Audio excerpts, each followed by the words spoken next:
uriya mana yavuze mbere maze byose bibaho, ntabwo wigeze ucogora mwami we yo. uravuga uriya mana yakoze mbere tubibonesha amaso we, ntabwo wigeze ucogora data we. urakora uriya mana yabanye natwe mu bihe bikomeye yo, ntabwo wigeze ucogora mwami we. urakora yerekane mwami, itamurure isi yose ikubone. yerekane mwami, itamurure isi yose ikubone. babona imirimo y'amaboko yawe, bamenye ko uri Imana itabesha. babona imirimo y'amaboko yawe, bamenye ko uri Imana itabesha. yerekane mwami, itamurure isi yose ikubone. babona imirimo y'amaboko yawe, bamenye ko uri Imana itabesha. babona imirimo y'amaboko yawe, bamenye ko uri Imana itabesha.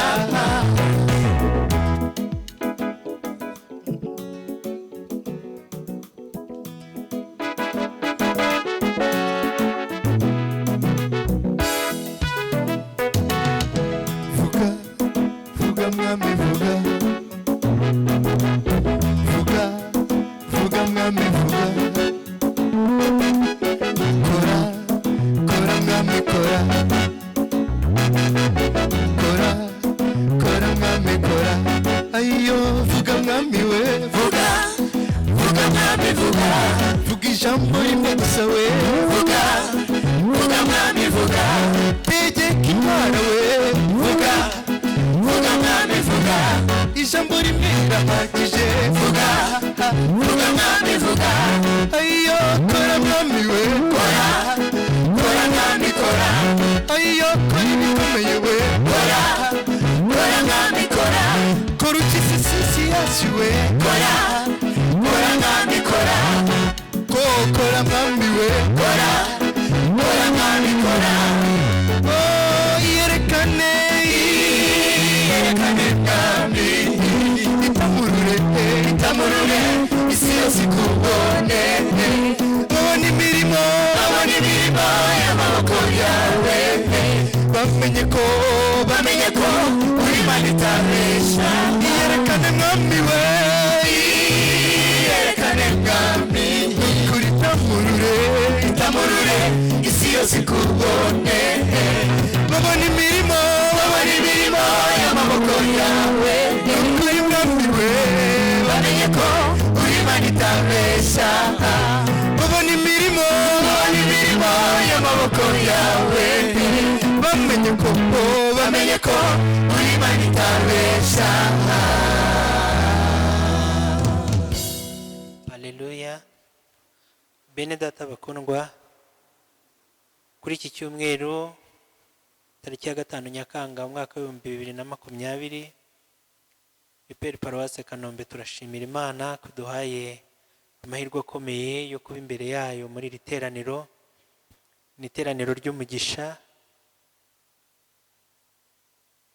ririmo kumva ubutumwa bwiza mu ndirimbo tugezwaho na korali, kandi tukaba dufite umunezero ko turi buze kugezwaho ubutumwa bwiza mu ijambo ry'Imana na Pasiteri Angelique Mukankumburwa. Mwebwe mwese rero aho muri, abakurikira iteraniro bari mu gihugu cy'u Rwanda ndetse n'ahandi, tubahaye ikaze kandi tunezerewe Imana ku bwanyu. Mureke rero dutangize iri teraniro indirimbo y'133, ibitero bibiri bibanza.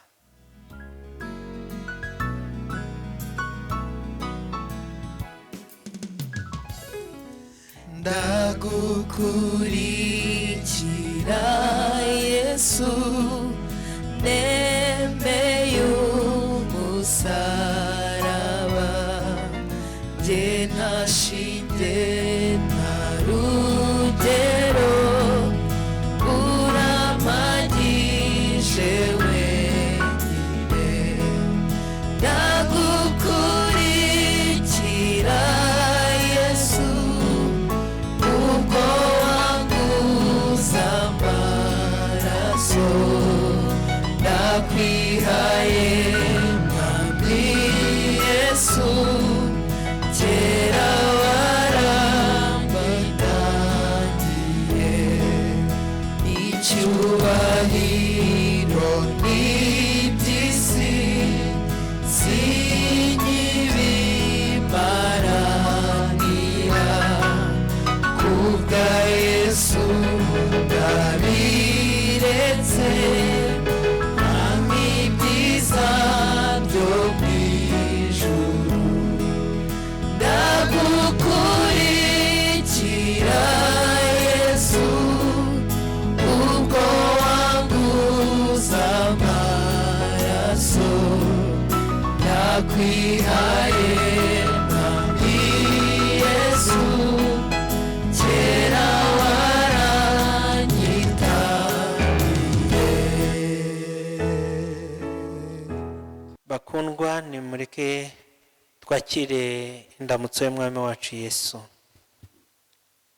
Mwakire kandi mwishimire ubuntu, imbabazi n'amahoro biva ku Mana Data wa twese no kuri Yesu Kristo umwami n'umukiza wacu no ku mwuka wera. Amen.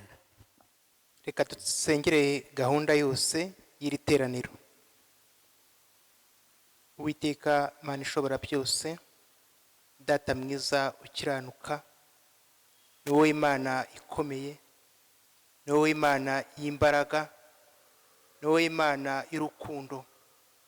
Uwiteka Mana ishobora byose, turagushimira urukundo rwawe rutangaje kuko wemeye kudukunda twebwe abana b'abantu, ukaduha umwana wawe Yesu Kristo akadupfira urupfu rwo ku musaraba, akabambwa tukabamburwa. Mwami warakoze. None kuri ubu ngubu turi abana bawe, turi intama zo mu cyanya cyawe. Mwami wagize neza. Twongeyeho gushima yuko waturinze icyumweru cyose, kuko wabanye natwe mu mirimo yacu, kuko wabanye natwe mu ngendo zacu. Uwiteka Mana ishobora byose wagize neza. Turi imbere yawe muri kano kanya muri rino teraniro Mwami, aho duteraniye hirya hino, twongera kukwinginga kugira ngo ubane natwe. Ubane natwe Mwami muri no gahunda y'iri teraniro duteranye mu ngo zacu. Turakwinginga kugira ngo ubwiza bwawe butugote, kandi Data mwiza ukiranuka, turakwinginga kugira ngo ubwo tugiye kumva indirimbo, tukumva n'ubutumwa byose byo kuguhimbaza, turinginga kugira ngo imitima yacu ihindurwe nabyo Mwami. Uwiteka Mana ishobora byose, reka amaraso atuviriye ku musaraba aze atweze adutunganye. Turinginga ngo umwuka wawe wera Mwami azaterane natwe, atuyobore, atwigishe, atugire inama, ndetse Mwami atweze ibyaha byose kubw'amaraso atuviriye ku musaraba. Data mwiza ukiranuka, nsengeye gahunda yose nyishyize mu biganza byawe kugira ngo ube ari wowe wikorera. Reka abaririmbyi Mwami ubane nabo, reka ibyo bavuga byose Mwami biguhesha icyubahiro, kandi ubwiza bwawe Mwami bubabonekere. Nkweretse umuvugabutumwa Mwami, ntaba ari we ahubwo uba ari wowe wivugira. Reka ubutware bwawe Mwami bwigaragaze muri runo aho abantu bose bateraniye. Reka icyubahiro cyawe Mwami kibamanukire, kandi uruhure imitima yabo Mwami, urushye umuruhure. Reka ijambo ryawe rize rifite imbaraga Mwami, rifashe unaniwe, rimukomeze muri uru rugendo kugeza ubwo tuzagera iwawe. Ngaho ngwino ubane natwe, bisabye nizeye mu izina rya Yesu Mwami n'umucunguzi wacu. Amen. Tugiye komeza guhimbaza Imana, dusoma zaburi yo guhimbaza Imana, zaburi y'ijana. Mwabari mu isi yose mwe, muvugirize Uwiteka impundu, umukorere Uwiteka munezerewe, muze mu maso ye muririmba. Umenye yuko Uwiteka ari we Mana, niwe waturemye natwe turabe, turi ubwoko bwe, turi intama zo mu cyanya cye. Mwinjire mu marembo ye mushima, no mu bikari bye muhimbaza, mumushime, mumusingize izina rye. Kuko Uwiteka ari mwiza, imbabazi ze zihoraho iteka ryose, umurava we uhoraho ibihe byose. Amen. Bene data, mureke twumvire hamwe icyo Imana idutegeka uyu munsi. Turasoma mu rwandiko rwandikiwe Abaroma, igice cya 13, umurongo wa 11 tugeze ku murongo wa 14. Dusome itegeko ry'Imana dusanga mu rwandiko rwandikiwe Abaroma, igice cya 13, turahera ku murongo wa 11 tugeze ku murongo wa 14. Aravuga ngo nuko mujye mugenza mutyo, kuko muzi yuko igihe cyo gukanguka gisohoye rwose. Dore agakiza kacu karatwegereye kuruta igihe twizereye. Ijoro rirakuze burenda gucya. Nuko twiyambure imirimo y'umwijima, twambare intwaro z'umucyo, tugendane ingeso nziza nk'abagenda mu mucyo, tutagira ibiganiro bibi, tudasinda, tudasambana, tudakora iby'isoni nke, tudatongana, kandi tutagira ishyari. Ahubwo mwambare umwami Yesu Kristo, kandi ntimuhe urwaha imibiri yanyu ngo ibone uko ikora ibyo yifuza. Nyagasani Mana, uduha imbaraga z'umwuka wera kugira ngo twumvire amategeko yawe. Bene data, ubwo tumaze kumvira hamwe itegeko ry'Imana, ryongeye kudukangurira kwambara Kristo. Nyamara ubuzima bwacu ntabwo budukundira ko ibihe byose duhamya Kristo, turacumura. Niyo mpamvu tugeze mu mwanya wo gusenga Imana, tuyisaba imbabazi kubwaho tutakoze ibyo ishaka. Uhoraho Umwami Imana yacu, we soko y'imbabazi n'urukundo n'impuhwe, uyu mwanya ubwoko bwawe duciye bugufi imbere yawe, tumaze kumva icyo utegeka abantu bakwemera.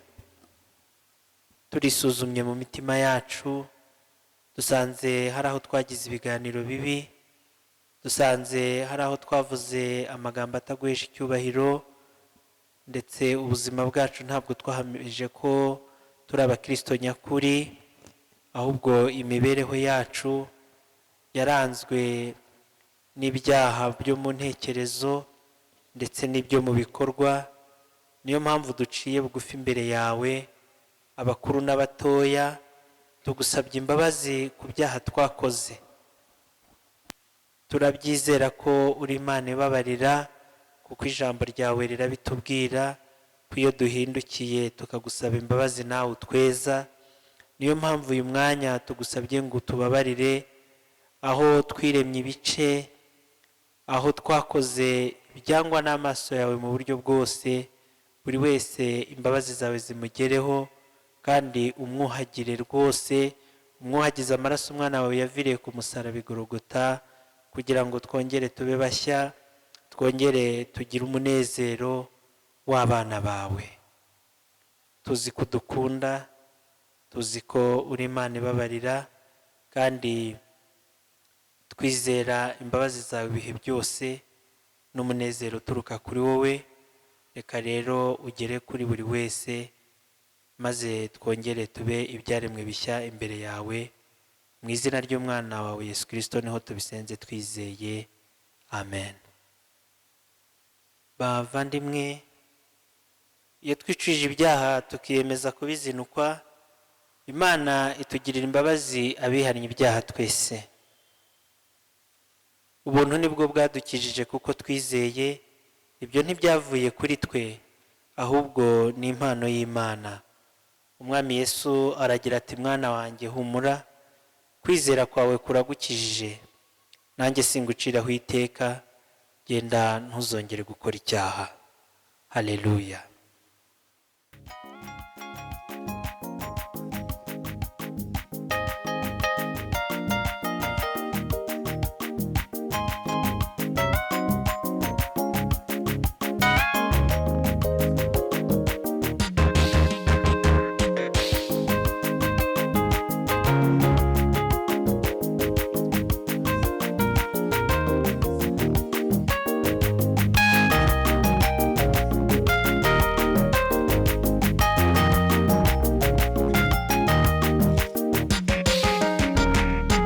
Yesu nawe magukiza abantu nimugasubire mu ngeso mbi ko tuzabane nawe mu ijuru araduhamagara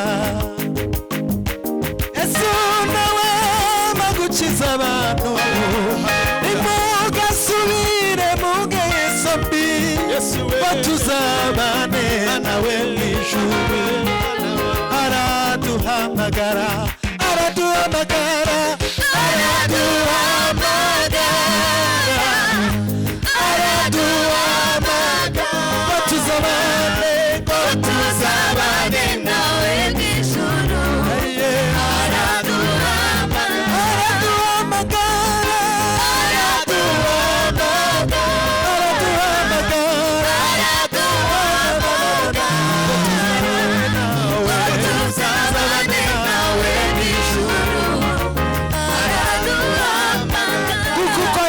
shaka kuko yaje kuko yaje n'umunyembabazi nyinshi cyane kuko yaje kuko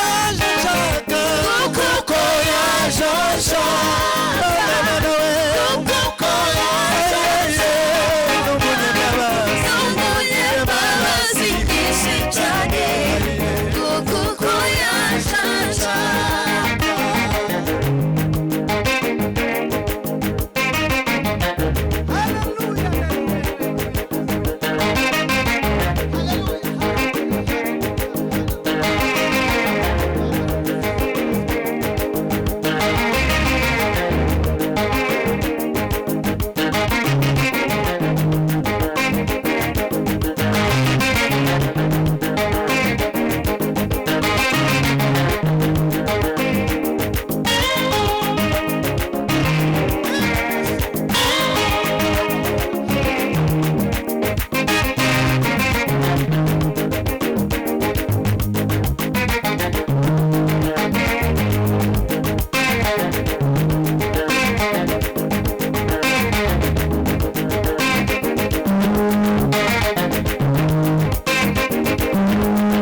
tugeze mu mwanya mwiza tugiye gushima Imana ku byo yadukoreye kuri uyu munsi. Tugiye kumva ijambo ryayo iduha uyu munsi, twumva icyo yatumye kuri uyu munsi. Niyo mpamvu mbasaba ngo tufatanye muri aka kanya gato tubanze gusengera umukozi w'Imana ugiye kutugezaho ijambo ry'uyu munsi. Dufatikanye mu gusenga. Data wa twese uri mu ijuru, turagushima kubw'ubutumwa bwiza utugezaho. Twabwumvise bwahise mu ndirimbo, bwahise mu buryo butandukanye, kandi igihe cyose nta gihe wahwemye kutwoherereza ijambo ryawe ngo abe ari ryo rituyobora. Mana rero tugiye kwinjira mu mwanya wo kumva ijambo ryawe waduteguriye uyu munsi. Turagusaba ngo utweze udutunganye, weze imitima yacu ibe imitima ibohokewe kwakira ijambo ryawe, ibe imitima ibohokeye kwakira ubutumwa bwiza bw'uyu munsi. Mana nziza, ndasabira abantu bose bakurikiye aya materaniro aho bari hose mu mpande zitandukanye, aho bari hose mu ngo zabo, ngo ufungure imitima yabo babashe kumvira ijambo kandi ribagirire umumaro, ribashe kugira icyo ribasigira, ribashe kugira aho ribavana n'aho ribajyana. Dusabiye n'umukozi ugiye kuritugezaho ngo umugire mikoro yo kuvugiramo, maze umuhindure igikoresho cyawe, azane ijambo rihumuriza rifasha ubwoko bwawe muri ibihe bya none. Tugirire neza, udufashe, uduhe kubyumva, umwuka wawe wera amanukire kugira ngo arusheho gusobanurira buri umwe wese ugiye kumvira ijambo. Tubisabye mu izina ryawe Data mwiza, amen. Ijambo ry'Imana ry'uyu munsi turarisoma mu butumwa bwiza uko bwanditswe na Matayo, igice cya 16, umurongo wa 13 tugeze ku murongo wa 20. Ubutumwa bwiza nk'uko bwanditswe na Matayo, igice ni cya 16, umurongo wa 13 kugeza ku murongo wa 20. Dusome mu izina rya Yesu. Nuko Yesu ajya mu gihugu cy'i Kayisariya ya Filipo, abaza abigishwa be ati, abantu bagira ngo umwana w'umuntu ndinde? Baramusubiza bati, bamwe bagira ngo uri Yohana umubatiza, abandi bagira ngo uri Eliya, abandi ngo uri Yeremiya, cyangwa ngo uri umwe wo mu bahanuzi. Arababaza ati, ariko mwebwe ubwanyu mugira ngo ndinde? Simoni Petero aramusubiza ati, uri Kristo, umwana w'Imana ihoraho. Yesu aramusubiza ati, urahirwa Simoni wa Yona, kuko umubiri n'amaraso atari byo byabiguhishuriye, ahubwo ni Data wo mu ijuru. Nanjye ndakubwira nti uri Petero, kandi nzubaka itorero ryanjye kuri urwo rutare, kandi amarembo y'ikuzimu ntazarishobora. Nzaguha imfunguzo z'ubwami bwo mu ijuru, kandi icyo uzahambira mu isi kizaba gihambiriwe mu ijuru, n'icyo uzahambura mu isi kizaba gihambuwe mu ijuru. Maze yihanangiriza abigishwa ngo batagira uwo babwira ko ari we Kristo. Mwakire neza ijambo ry'Imana. Nshuti bavandimwe, muteranye natwe muri iri teraniro ryera ryo kuri iki cyumweru cya mbere cy'ukwezi kwa Nyakanga 2020, ndabaramukije mu izina ry'Umwami wacu Yesu Kristo. Yesu ashimwe. Bavandimwe, ndanezerewe, nshimiye Imana ikomeje kubana natwe aho turi hirya no hino mu miryango yacu, kandi ikatugirira neza, ndetse ikaba ikitugenera n'ibitunga ubugingo ari ryo jambo ryayo. Mbahaye ikaze rero muri uyu mwanya wo gukurikirana ijambo Imana yashimye ko dusangira kuri uyu munsi. Uyu mwanya twese utubere uw'umugisha, kugira ngo tuwuvomemo ibidushoboza gukomeza inzira yo kubaha Imana. Igice bamaze kudusomera tugiye kuganiraho muri uyu mwanya, turayoborwa n'intego igira iti, kumenya uwaguhamagaye mu murimo w'Imana no kumenya kumuhamya. Bavandimwe, twese twarahamagawe, kandi Imana itanga imihamagaro itandukanye mu murimo wayo. Ariko kandi nubwo iyo mihamagaro itandukanye iruzuzanya kugira ngo umurimo w'Imana urusheho kugenda neza. Kugira ngo rero umuntu abashe gusohoza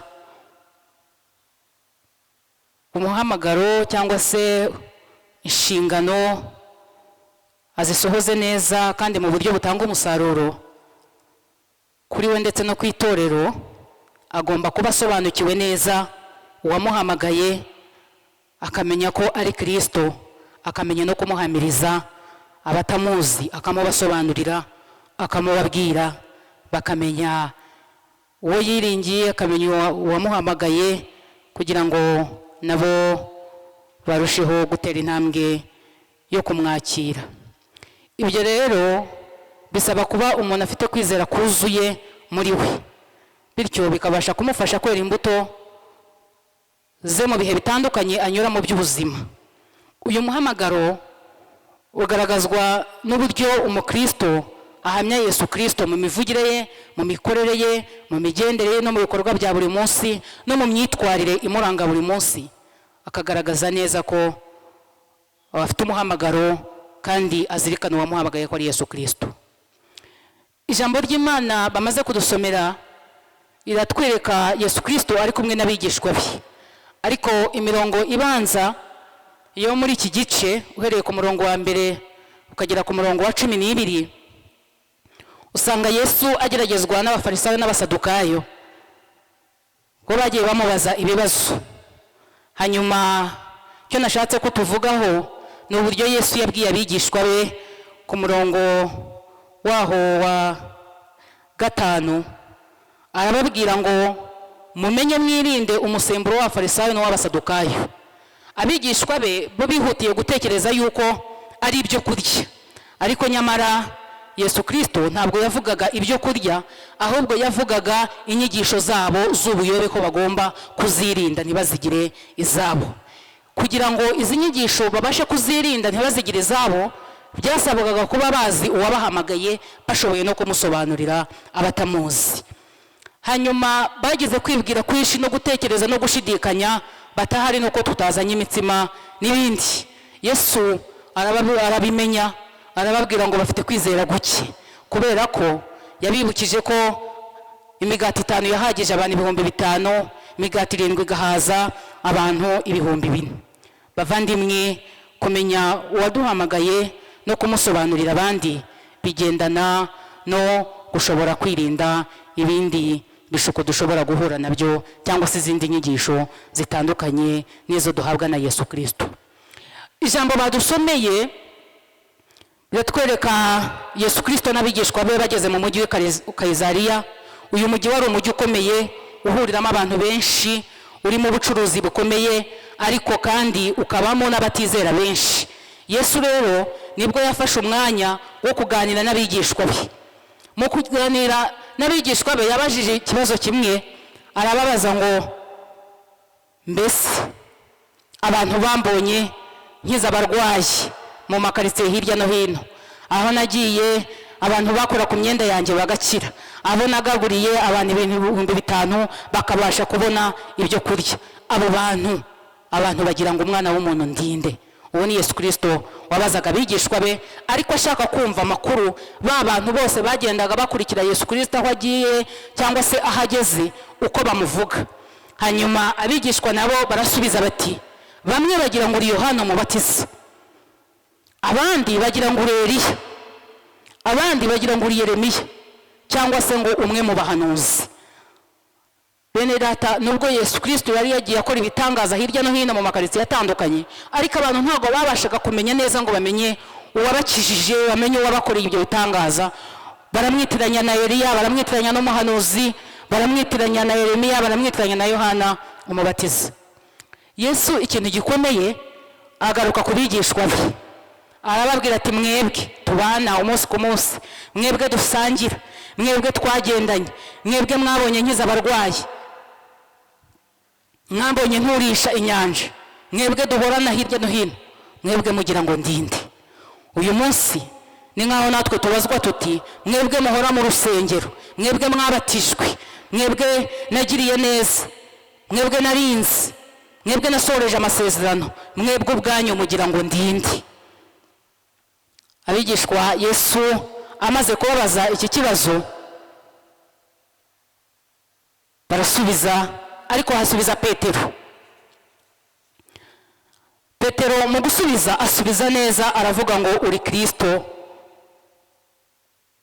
umwana w'Imana ihoraho. Haleluya. Uri Kristo umwana w'Imana ihoraho. Bavandimwe, natwe Yesu uyu munsi arategereje ngo yumve igisubizo. Yesu arashaka kumva igisubizo cyanjye nawe, arashaka kureba icyo dusubiza kandi arareba mu mitima yacu ko mu gihe tumaze mu bukristo twabashije kumumenya, ndetse kumumenya kwacu bikaduhindura ndetse bikubaka itorero ry'Imana. Hari abamufashe nk'uwarangije byose, abandi bakicara ntibagire icyo bakora, ahubwo bakarebera abandi mu mirimo bari gukora. Mu kuri kumenya Yesu Kristo ni ukugira ngo ubashe ko gutera imbere kandi uteze itorero ry'Imana imbere kubwo kumuhamya mu batamuzi, bityo bakamwakira. Hari abandi bamufashe nk'uwatanze umudendezo ku bantu maze bagakora ibyo bishakiye, ariko si byo. Nyamara Petero aravuga ngo uri Kristo, umwana w'Imana ihoraho. Bavandimwe, reka ibyo tuvuga, ibyo dukora, imyitwarire yacu ihamye yuko Yesu Kristo ari umwana w'Imana.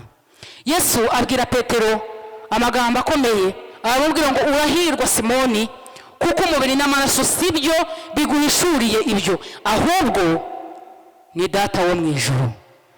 Yesu aravuga ati kuri wowe nzubakaho itorero. Haleluya. Umukristo, umuntu wamaze kumenya uwamuhamagaye, akamenya ko ari Kristo wamuhamagaye, akamenya ko ari Yesu Kristo umwana w'Imana ihoraho, ibyo Yesu Kristo bwaragaragaza ko azabishingiraho akubaka itorero. Niko yabwiraga Petero. Bivuga ko itorero ryubakiye ku kumenya Kristo no kumuhamya, kandi Yesu arahamya cyane ko amarembo y'ikuzimu atazarishobora. Bavandimwe, guhamya ko twizera Yesu Kristo, kugendana buri gihe n'ubutumwa bwo gufatanya n'Imana, kugaragaza ko itorero ari umuryango w'Imana utangirira hano ku isi ugakomereza mu bwami bwo mu ijuru. Guhamya Kristo, kuvuga ngo Yesu Kristo ni umwana w'Imana ihoraho, ukabasha kumusobanurira abandi. Bene data, nyuma y'uko Petero amaze guhamya ko Yesu Kristo ari umwana w'Imana ihoraho, Yesu yamubwiye ijambo rikomeye avuga ngo kuri wowe nzubakiraho itorero. Ibi bishatse kuvuga ko kubaho ku itorero kugomba gushingira ku buhamya bw'abagize iryo torero. Kubaho kw'abakristo cyangwa se kubaho ku itorero rya Kristo bigomba gushingira ku guhamya kw'abakristo. Bishatse kuvuga iki? Mu miryango iwacu, mu miryango aho dutuye, mu makaritsiye tubamo, twebwe ubwacu nitubasha guhamiriza abaturanyi bacu ko Yesu Kristo ari umwana w'Imana ihoraho, aho ngaho Yesu Kristo azahubakiraho itorero, bityo itorero ryaguke, abantu bakire Yesu Kristo. Uhereye mu miryango aho dutuye n'aho dukorera, dukwiriye guhamya ko Yesu Kristo ari umwana w'Imana ihoraho. Nyuma yo kumenya ko yaduhamagaye tukamusobanukirwa, turasabwa kudaceceka, ahubwo tukavuga ko Yesu Kristo ari umwana w'Imana ihoraho, atari kubivuga gusa, ahubwo bijyanye n'ibikorwa, kugira ngo bene data babashe kumwakira. Kandi na Yesu ubwe mu ijambo yabwiye Petero riragaragaza ko umuntu uhamya ko Yesu Kristo ari umwana w'Imana ihoraho, nawe ubwe Kristo azamwubakiraho itorero. Nubwo muri Karezariya hari abarwanya itorero benshi, hakorerwaga ibyaha bitandukanye, Yesu ubwe arahamya ko ibyo byose nta kintu na kimwe bishobora kuzatwara itorero ry'Imana. Haleluya. Nta kintu na kimwe bishobora kuzatwara itorero ry'Imana. Bene data, iyo umukristo yubahishije Imana, iyo umukristo yabashije kumenya ko Yesu Kristo ari we wamuhamagaye, akabasha kumuhamya, nubwo Satani ubwe yamuhagurukira ndetse agahura n'ibigeragezo byinshi, arakomera ndetse agakomeza kumuhamya. Imbuto ze ntizihinduka, akomeza kugaragariza Yesu Kristo ko amwubaha, akamuhamya, maze kubera ko kugaragaza bwa bwiza bw'Imana, abandi nabo bagahera ko bakakira Yesu Kristo. Aha ushobora kwibaza uti, ese ntabwo nshobora kuba narabaye umuntu ubambira umuryango nkatuma abandi batinjira bitewe n'ibyo mpamya? Nshobora kuba mvuga ngo ndi umukristo, ariko nyamara ibikorwa byanjye bihabanye n'ibyo zina rya Yesu Kristo nitirirwa. Guhamya Yesu Kristo ntabwo birangirira mu magambo gusa, ahubwo birakomeza no mu bikorwa byacu. Urufatiro itorero rya Kristo ryubatseho, natekereje ku byiciro bine cyangwa se ibice bine by'ingenzi. Icya mbere, urufatiro itorero rya Kristo ryubatseho ni Yesu Kristo. Haleluya. Niwe wenyine, niyo mpamvu twitwa abakristo, nuko twamwitiriwe. Rero kumwitirirwa bigendana no kumuhamya no kugaragaza icyubahiro cye aho turi hose. Icya kabiri, ibyo Petero ahamya ko Yesu Kristo ari Mesiya, ibi nabyo nibyo dukwiye kwatuza akanwa kwacu. Ibi itorero ryubakiraho mu miryango yacu, mu makaritsiye aho dukorera hirya no hino. Itorero ry'Imana rishobora kuryubakiraho kuko wabashije guhamya Yesu Kristo, maze abantu bagahindukira bakakira Yesu Kristo nk'umwami n'umukiza w'ubugingo bwabo. Ikindi ni inyigisho za Yesu Kristo, ni ingenzi mu itorero cyangwa se mu mfatiro cyangwa mu buzima bw'itorero rya Gikristo. Inyigisho za Yesu Kristo, inyigisho zivuga imirimo ya Yesu Kristo, zisobanurira abantu Yesu Kristo wariho. Izo ni ingenzi, ni ifatiro tugomba kubakiraho. Ikindi kandi, uyu Petero uruhare rwe ruragaragara cyane ku munsi wa Pentekote. Ku munsi wa Pentekote itorero ryatangiye, bishatse kuvuga ngo Yesu yasohoje rya sezerano abwira Petero ngo kuri wowe nzubakaho itorero. Haleluya. Kuri wowe nzubakaho itorero. Ubu buhanuzi cyangwa se ubu butumwa cyangwa se isezerano Yesu yari yagiranye na Petero yarisohoje ku munsi wa Pentekote, itorero ubwo ryatangiraga. Ngira ngo tumaze hafi ukwezi twizihije uwo munsi mukuru wa Pentekote, duserebura kuvuka kw'itorero. Hari igihe ubukristo bw'abantu butaramba. Turi mu isi yuzuyemo ikinyoma, aho abantu babesherana, aho abandi batavugisha ukuri.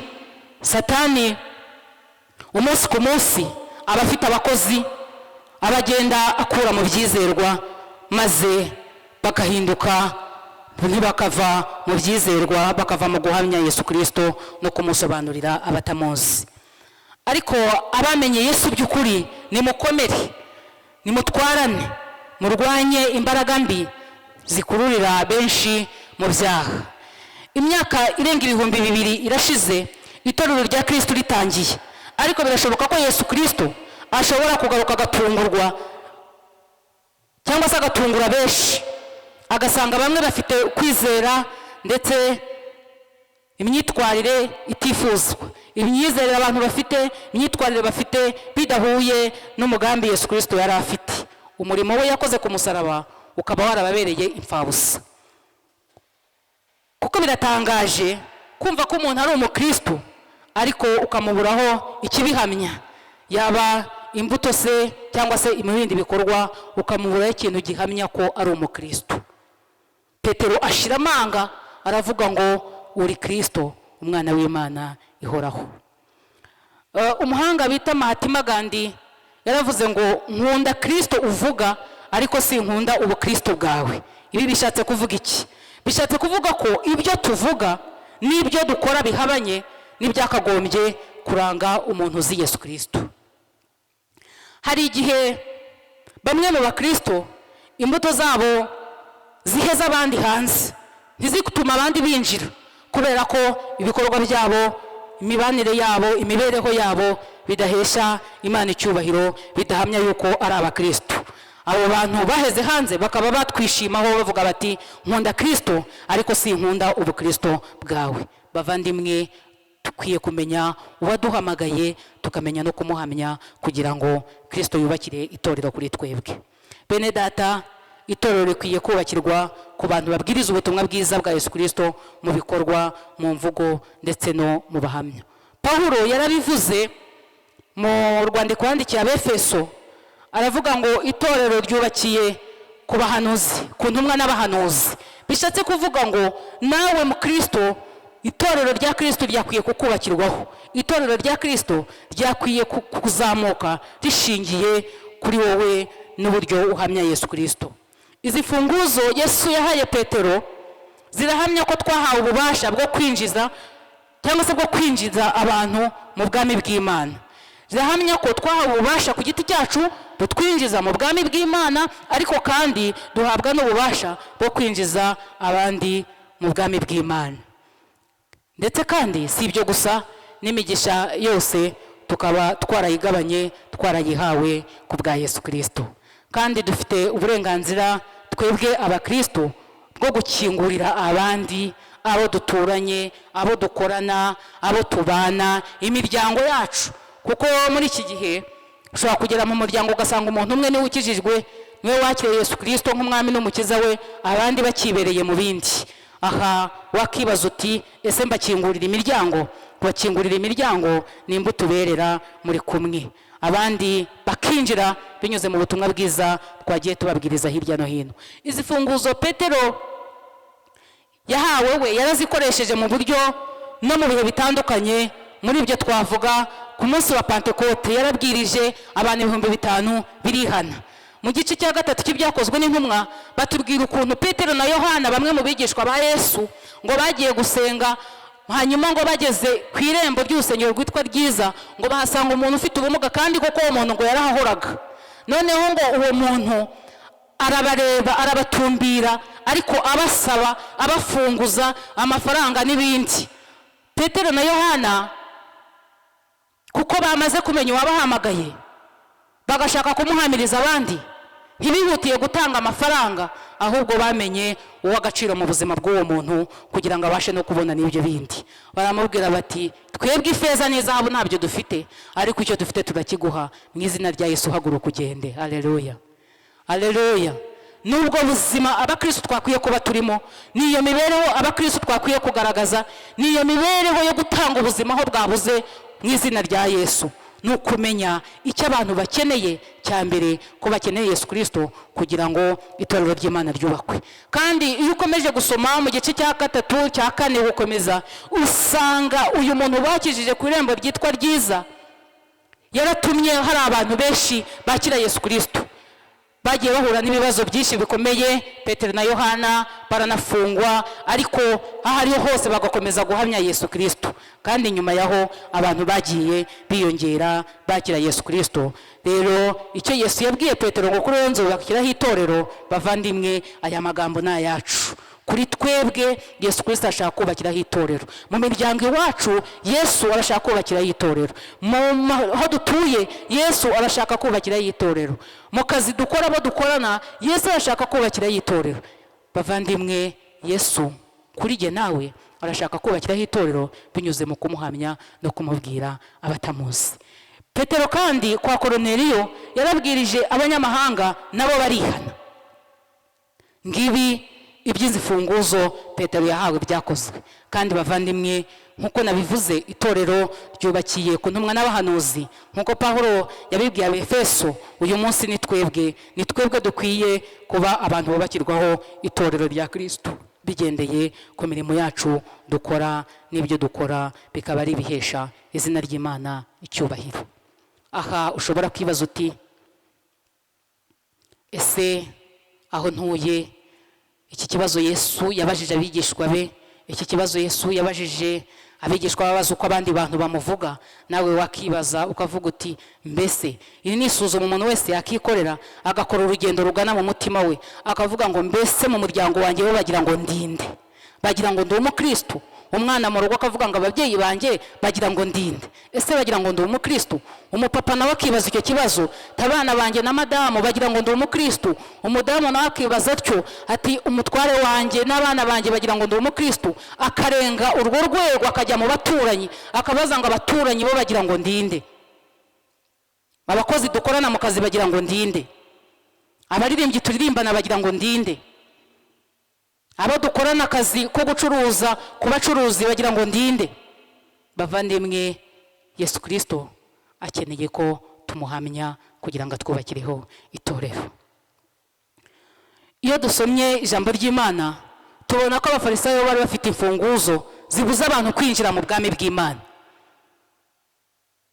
Iyo urebye ibibazo babazaga Yesu, abantu bahakanaga umuzuko w'abapfuye, abantu babazaga ibibazo byo kugerageza Yesu Kristo, bari abantu bafite imfunguzo zituma abantu batinjira ngo bakire Yesu Kristo, ahubwo abantu bakigumira hirya mu byaha. Abayuda nabo bavandimwe bari bafite imfunguzo zo guheza abanyamahanga ndetse n'abagore mu myemerere yabo.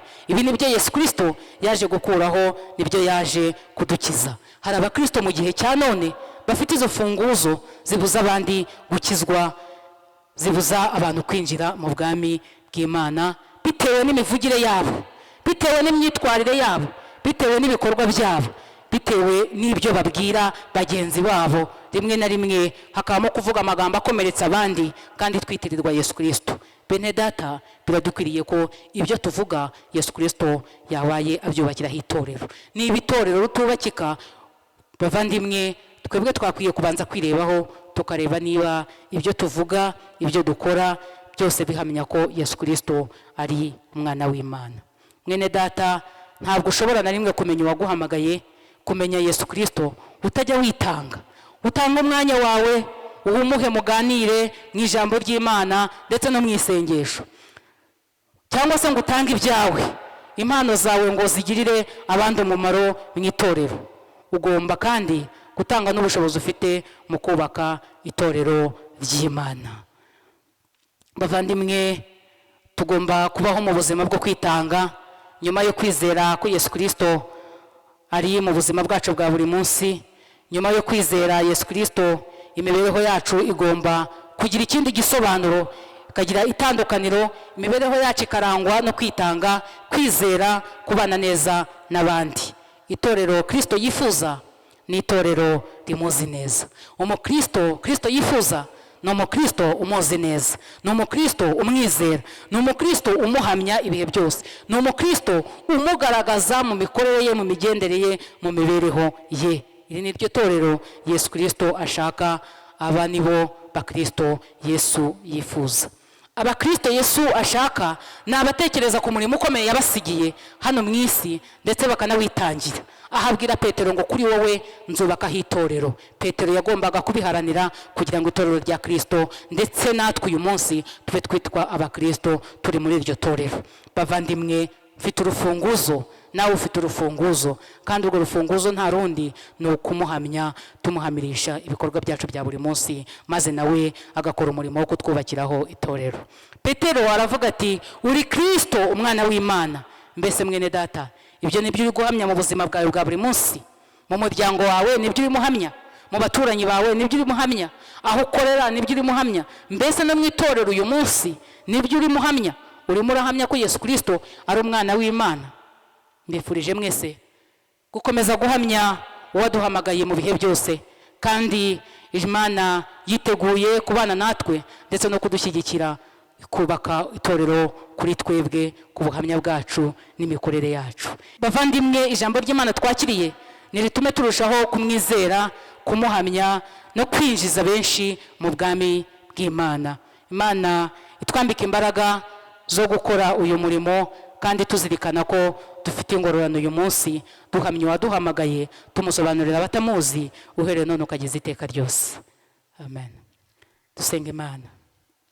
Mana Data, mu izina rya Yesu, uri Kristo umwana w'Imana ihoraho. Niko umwe mu bigishwa bawe yasubije, uri Kristo umwana w'Imana ihoraho mu buzima bwa benshi. Natwe turi imbere y'ubwiza bwawe, turagushimye Mwami ko wongeye kutwibutsa kumenya uwaduhamagaye no kumenya kumuhamiriza abatamuzi, kugira ngo Mwami wubakire itorero kuri twebwe. Mana nziza, Mana ishoboye byose, turagusabye kugira ngo ube mu ruhande rwa buri wese wumvise rino jambo, aho duherereye hirya no hino mu miryango yacu, abari mu kazi bitewe n'imiterere y'akazi kabo. Umuntu wese n'umusange, umwibutse ko kuba kwitirirwa afite n'urufunguzo, Mwami Imana yacu, rwo gukwera imbuto, maze itorero ryawe rikubakika kubera we. Mana yacu kandi Imana ikiranuka, hari igihe umuntu agambirira gukora neza ariko amajwi akaba menshi. Data wa twese mwiza, nk'uko tubona ko Yesu Kristo yabazwaga ibibazo n'abasadukayo, Mwami Imana yacu, n'abafarisayo, bagamije kuyobya benshi ngo batinjira, turasabye kugira ngo Nyagasani udushoboze tubashe gutsindira ayo majwi yose, maze Mwami twumve, duhamye yuko uri umwami, duhamye yuko Yesu ari umwana w'Imana ihoraho, duhamye yuko Mwami Imana yacu twakwakiriye, mu miryango iwacu duhamye ko twakwakiriye, kandi ibikorwa byacu bikomeze kugaragaza yuko twakwakiriye. Kandi mwami, muri iri jambo turanagusabye kugira ngo hari uwaba yaragaragaye mwami Imana yacu ateshuka kuguhamya mu bikorwa, mu mivugire no mu mitekerereze, Mana turasabye kugira ngo amaraso Yesu yongera amugarukeho maze abashe kuguhamya, bityo mwami Imana yacu itorero ryawe ryaguke binyuze mu bakwizeye. Urakoze kuko uri mu ruhande rwacu, tugushimiye ibyo waduteguriye byose, mu izina rya Yesu dusenze twizeye, amen. ariko mwebwe mugira ngo ndinde. Bakristo bene data, mbere yuko duhamya imyizerere y'abakristo, reka turirimbane indirimbo y'127, ariko twibaza abo turi bo muri community duherereyemo. Indirimbo y'127, turusheho kwegera Yesu, twitabe Yesu adufashe.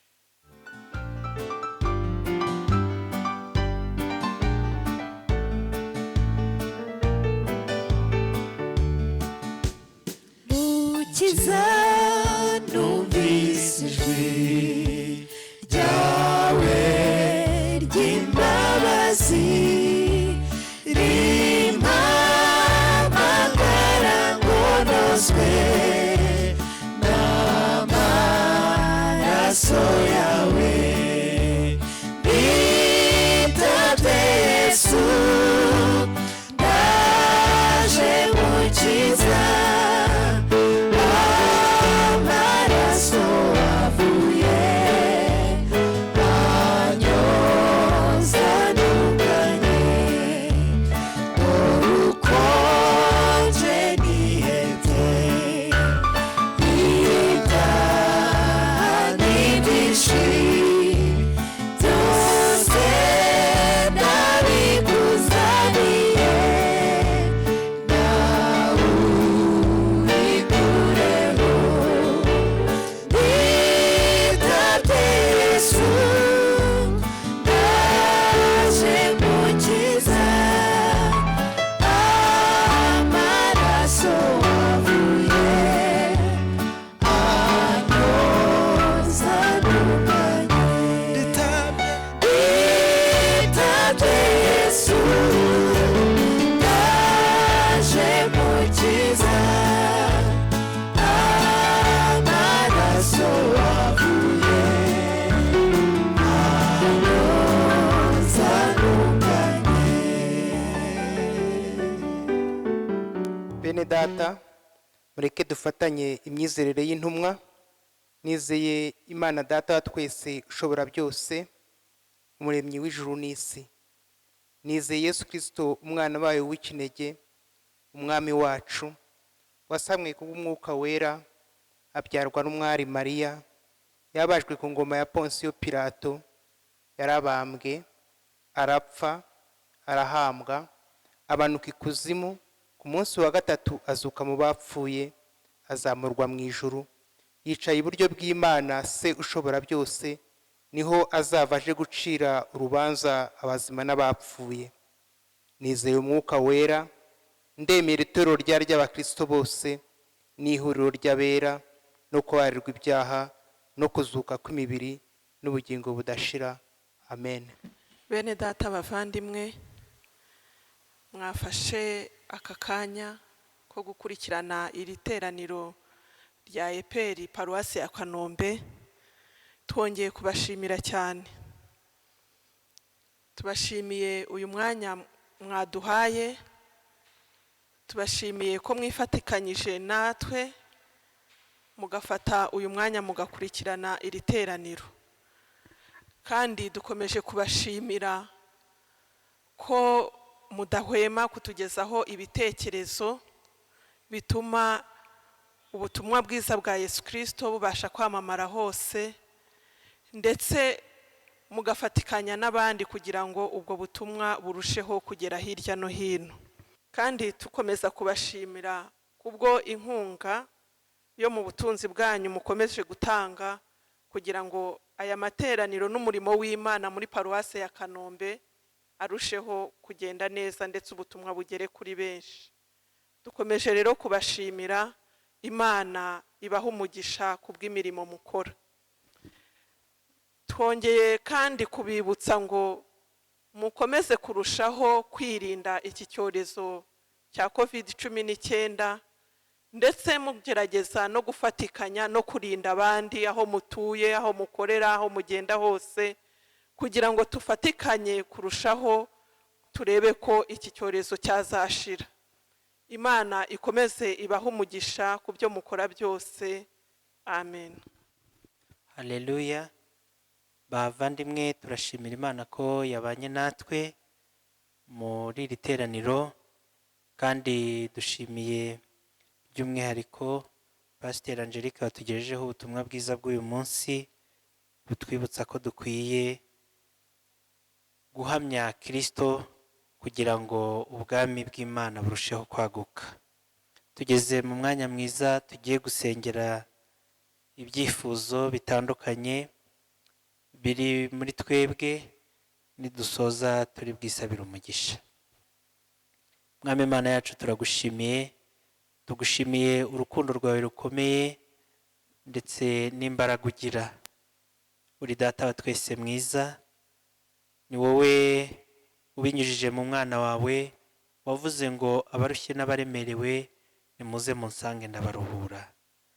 Mwami Imana yacu, abantu bawe turuhijwe n'ibibazo bitandukanye, niyo mpamvu tuje imbere yawe tubikuzaniye kugira ngo tugirire neza uturuhure. Hari abantu bafite uburwayi, hari abafite ababo barwaye, hari abantu bafite ibibazo bitandukanye by'ubuzima n'imibereho. Abo bose turabasengeye kugira ngo ubagirire neza. Uyu mwanya dusengeye ibihugu bitandukanye biri mu mibabaro itewe n'ibiza bitandukanye n'intambara, kugira ngo ibyo bihugu bigirire neza.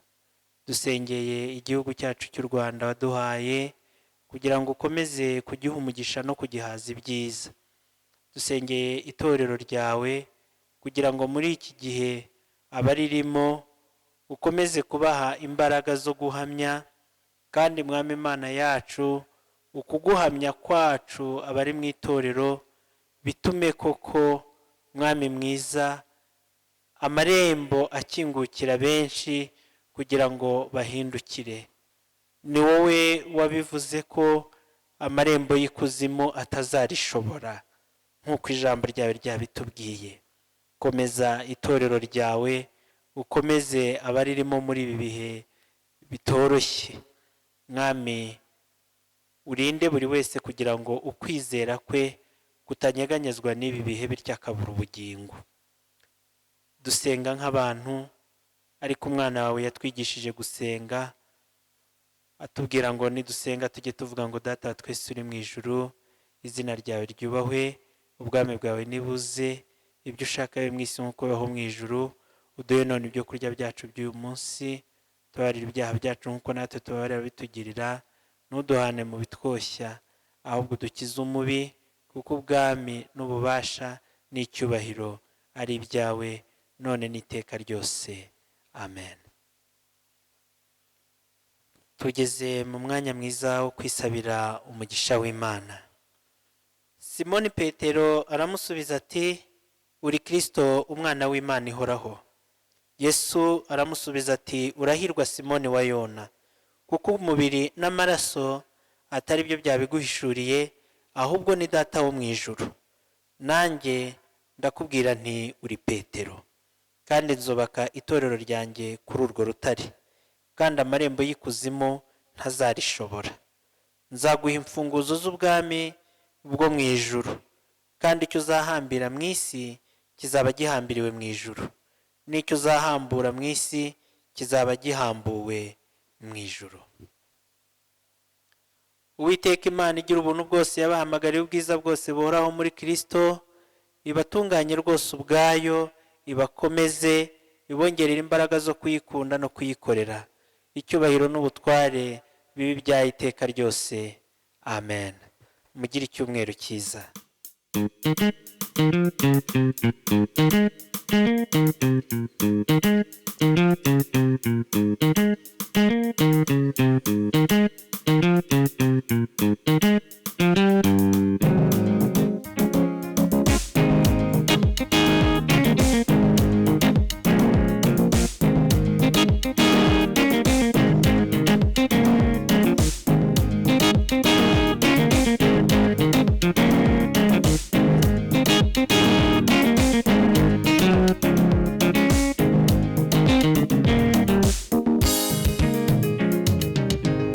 menye kutarobanura kubutoni uwagukiranukiye wese uramwemera ineza nyinshi yawe yamenyekanye bivuga iwacu naho bararirimba ineza yawe nyinshi yamenyekanye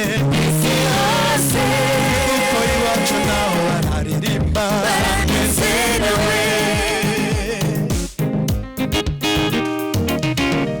bazerereye mu butayu nta mudugudu wo kubamo bicwa n'inzara n'inyota badafite uwabarengera abandi baboheshejwe ibishakwe n'umubabaro umunsi wahamagaye izina ryawe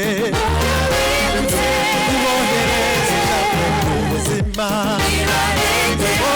umunsi wahamagaye izina ryawe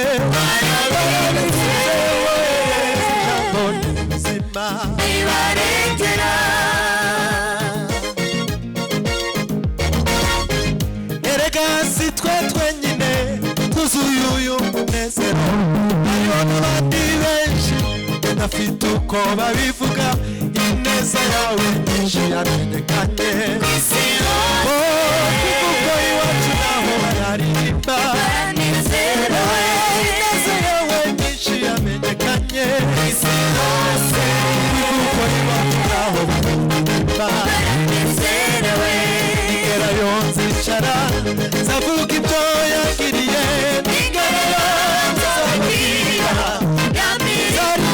nzaririmba urukundo wanyeretse uko iminsi yarindi sinzibagirwa nigerayo sinzaceceka nzavuga ibyo yagiriye nigerayo nzababwira ya mirimo nzaririmba urukundo wanyeretse uko iminsi yarindi sinzibagirwa nigerayo sinzaceceka nzavuga ibyo yagiriye nigerayo nzababwira ya mirimo nzaririmba urukundo wanyeretse uko iminsi yarindi sinzibagirwa. Haleluya, haleluya.